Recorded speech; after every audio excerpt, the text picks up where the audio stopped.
Bienvenido a Activos y Riqueza. ¿Por qué es tan importante invertir en bienes raíces? Los bienes raíces o propiedades inmobiliarias son, junto al sector financiero y al sector tecnológico, uno de los pilares más importantes de riqueza que existe en el mundo. No es novedad que empresarios como Robert Kiyosaki o Donald Trump hayan forjado buena parte de sus fortunas invirtiendo en ellos. Dentro de los bienes raíces podemos encontrar las casas, los terrenos, departamentos, locales comerciales, bodegas industriales, en fin, prácticamente cualquier espacio físico no móvil entra en esa categoría.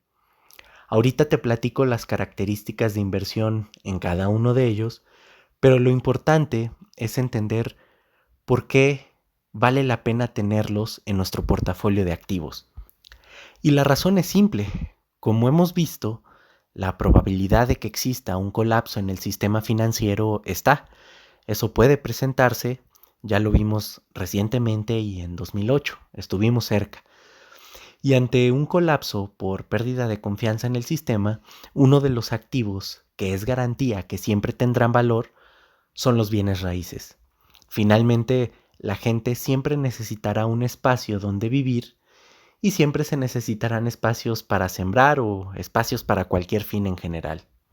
Si esto llegara a ocurrir, teniendo una casa que rentar, aunque cambiara el sistema financiero y los medios de pago, tú siempre podrías cobrar una renta en oro, en Bitcoin, en comida o en la divisa que sea la más aceptada o lo que más necesites.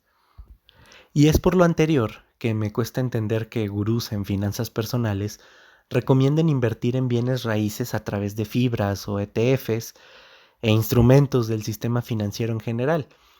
Además de eso, una propiedad inmobiliaria bien seleccionada te puede dar bastante más rendimiento que este tipo de instrumentos.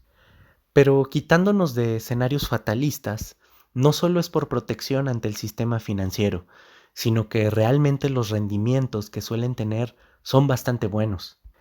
Empecemos analizando el caso de las casas. Las casas, la ventaja que tienen es que combinan tanto un terreno como una propiedad inmobiliaria, una construcción. Voy a tomar como referencia los datos más comunes en México, en término general al día de hoy. Aproximadamente, por concepto de renta, una propiedad inmobiliaria de una vivienda típica te puede dar alrededor del 5 o 6% del valor de la propiedad, prácticamente lo que una inversión en renta fija te da. Y además de eso, no solo ganas por renta, sino también por la plusvalía del inmueble. En este caso, estamos hablando que depende mucho de la zona en la que se encuentre la vivienda, el resultado que obtendrás de la plusvalía. Pero podemos considerar un promedio anual de 15% por concepto de plusvalía y evidentemente en zonas con alto desarrollo y plusvalía, esto se puede ir fácilmente a un 30% de rendimiento anual por este concepto. Entonces, sumando ambos beneficios, puedes obtener una rentabilidad bastante interesante de una inversión. Para simplificar cálculos, por cada $1,000,000 obtienes 60,000 pesos anuales por concepto de rentas y un aumento del valor de la propiedad de unos 150,000 pesos al año en plusvalía. Entonces algo bastante interesante al final, ¿no? Bueno, otra forma de inversión inmobiliaria son los terrenos. Aquí, si bien no vamos a ganar por rentas al no tener nada construido, sí que vamos a ganar por plusvalía. Y la ventaja que tiene un terreno en comparación a una vivienda es, número uno, el potencial de construir la casa que tú quieras o lo que vaya de acuerdo al uso de suelo que tenga dicho terreno, ya sea siembra o un edificio, etcétera. Y como beneficio número dos, a comparación de las viviendas o departamentos que, como hemos visto en crisis inmobiliarias en España y Estados Unidos, sí que es posible que bajen las propiedades de precio debido a alguna burbuja inmobiliaria que esté ocurriendo en la ciudad o algo así. En los terrenos eso no es posible. Por principio contable, un terreno ni siquiera puede depreciarse, sino que todo lo contrario. Siempre por principio contable un terreno sube de valor. Entonces es un activo refugio, sin nada de especulación, con buen rendimiento, dependiendo en este caso de la zona en la que se encuentra el terreno, podemos estar pensando igual en un 15% anual y que además pues está blindado contra problemas del sistema financiero. Ahora, pasando a los departamentos, aquí no tenemos un terreno, sino que somos dueños del departamento que adquirimos sobre un terreno. En estos casos sí que considero, por lo mismo que tenemos que ser muy analíticos con el potencial de plusvalía, ya que si la zona no crece o estamos ante una burbuja inmobiliaria, sí tenemos riesgo de perder dinero.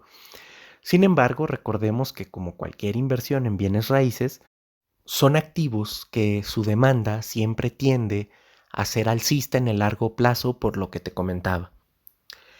En cuanto a los locales comerciales, estos se recomiendan en especial cuando tienes la certeza de que tu inversión en bienes raíces la quieres para rentar, o bien que ya tuvieras algún negocio probado en esa zona que requiera un local comercial. Estos, la ventaja que tienen es que pueden superar el rendimiento que te comentaba en concepto de rentas.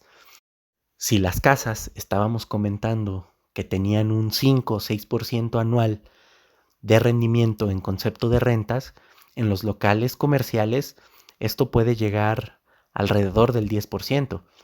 Pero como todo, no podemos generalizar. Yo comparto parámetros de oportunidades según el mercado urbano mexicano principalmente, y es importante que cuando tú consideres una inversión, hagas estas validaciones del potencial de rendimiento por ti mismo según la propiedad que quieras comprar.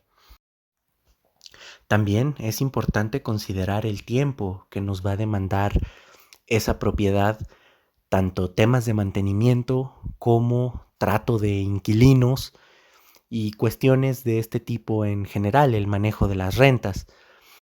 Considera esto junto con el hecho de que no son activos tan líquidos, es decir, vender un terreno, una casa, puede tomar algo de tiempo.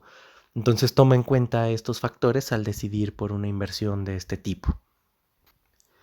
Y pasando al tema de cómo adquirirlos, si bien en estas épocas de crisis se pueden encontrar oportunidades a bajo precio de cualquier inmueble, en estos casos es sencillo que el vendedor pues quiera el valor íntegro, líquido de su propiedad al momento de que se la pagues.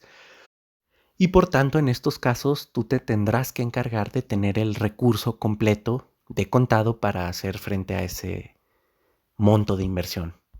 Pero por una buena oportunidad vale la pena. De hecho, las propiedades de buenas zonas que tienen cierta antigüedad son las que tienen mejor potencial de rendimiento por estos factores. Usualmente quien las vende es alguien que desea deshacerse de ellas. Hay veces que están incluso en remates bancarios y por eso es posible obtenerlas a un 30% por debajo de su precio de mercado e incluso más. También por ello, no es de extrañar que los mejores negocios inmobiliarios se hagan remodelando este tipo de propiedades. Ahora, tú me podrás decir, para invertir en bienes inmuebles es necesario tener mucho dinero. Y si bien tienes algo de razón, recuerda el poder del apalancamiento. Una propiedad de aproximadamente 2 millones de pesos en la que tú puedas dar un enganche de 1 millón de pesos y rentarla, te va a permitir que se pague en un plazo bastante corto, de unos 10 años, y ganar tanto la plusvalía que se genere en esos 10 años como a partir del 11º año estar disfrutando del 100% de las rentas. De hecho, aunque es parte de otro tema, es en este punto donde te sugeriría pensar en comprar una casa cuando tienes aproximadamente la mitad del inmueble, porque de otra manera los enganches bajos suelen ir de la mano de plazos de crédito de 20 a 30 años y por tanto un pago de intereses que superen por mucho el pago de la casa.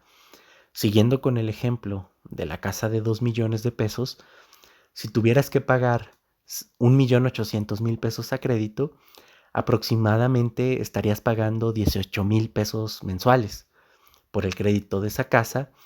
Y si haces los cálculos, al final de 20 años estarías pagando 4,300,000 y fracción pesos por esa misma casa, es decir, mucho más pago de intereses que el valor de la casa misma.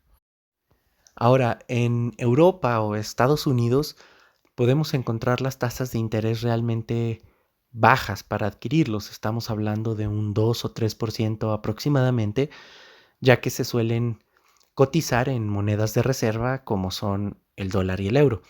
Pero en México y Latinoamérica un 8 o 10% suelen tener los créditos y de ahí salen los valores que te comentaba. Como norma general en México, por cada 100,000 pesos que pides prestados para una casa, aproximadamente pagas 1,000 pesos mensuales, es decir, 12,000 pesos anuales, que en un plazo de 20 años significarán 240,000 pesos por cada 100,000 pesos prestados. Estarías pagando 140,000 de intereses. Ahora, concluyendo, el tema de las bodegas industriales tiene el mismo principio. Hay que considerar la plusvalía, las rentas y buscar un mecanismo de apalancamiento que te permita hacerte de más propiedades. Aún utilizando técnicas como la del apalancamiento, evidentemente se necesita de un capital más extenso en comparación a bolsa o fondos de ahorro, pero conforme creces en activos, es una opción importante que te recomiendo en tu portafolio. Quizás un 35 o 45% de tu inversión y tu portafolio de activos deba destinarse a bienes raíces, pero como siempre depende de tu situación y planes futuros. Pero cuéntame, ¿qué opinas de la inversión en bienes raíces? ¿Faltó algo por comentar? ¿Qué porcentaje crees que es el idóneo para ti? Nos vemos en una próxima emisión y un saludo.